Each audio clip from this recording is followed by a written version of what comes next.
Have you ever had someone come up to your bike, look at your tires, and suddenly get a sense of superiority as they tell you that you're too afraid to lean the bike over? Your kickstand leans your bike over more than you do. First off, what are they even talking about when they mention this? Chicken strips is the term for the unused portion of the tire because you're too chicken to lean the bike over. In reality, this is one of the biggest pieces of gatekeeping in the bike community. The ability to scrub all of your tire against the ground doesn't inherently mean you're faster or slower than any other rider, especially on the street. When you're riding on the street, it's rare that you're going to be going fast enough to even be capable of completely scrubbing in your tires without being a severe risk to yourself or others. Public roads are designed to be driven at certain speeds with little concern for reducing radius corners or off-camber corners. That's without even mentioning all of the other road hazards. There are two ways of leaning the bike over far enough to completely scrub in your tires. You can either turn tighter or go faster. You may have seen drills where people ride in a figure eight at slow speeds, but they're able to lean over so far they're dragging elbow. This just goes to show that you don't have to be going mind-numbingly fast to completely scrub your tires. Due to the way most public roads are designed, there are very few corners even tight enough to lean all the way over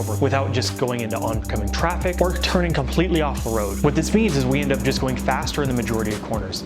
The more speed, the more lean angles required to successfully navigate the same corner, which also significantly increases the risk you have of failing to negotiate the corner. This means your margin of error for things such as target fixation, running wide, or applying the throttle or brakes at the wrong time gets significantly smaller, all of which can cause a very bad wreck. Another common problem that many new or inexperienced riders have is overleaning the bike simply because they're trying to scrub in their tires. This often results in riding crossed up, which I have another video that you can watch by clicking the link down below. By riding crossed up, you're effectively changing the center of gravity of the bike and pushing the bike down, causing the bike to overlean and significantly increasing your risk of an accident. When we lean off the bike, we're actually trying to reduce the lean angle of the bike and keep a larger contact patch between the tire and the ground. Another common misconception about chicken strips is that all tires are the same when they're not. Tire size, tire width, and tire profile all change how a bike handles. A smaller bike with a smaller tire, such as a Ninja 300, is going to require less effort to lean and can carry more corner speed than a bike like my S1000 here with a massive 200mm rear tire. While both of these bikes are capable of achieving similar lean angles,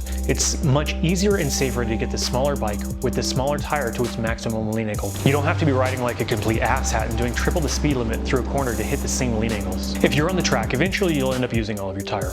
But even then, just because you're using all of your tire doesn't mean you're the fastest person out there.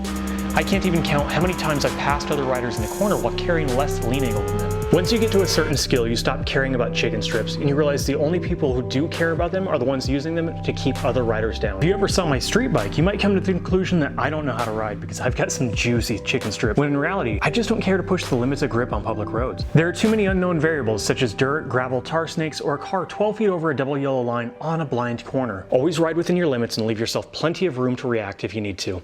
Don't push yourself outside of your comfort zone just because some dingleberry decided to insult your tires.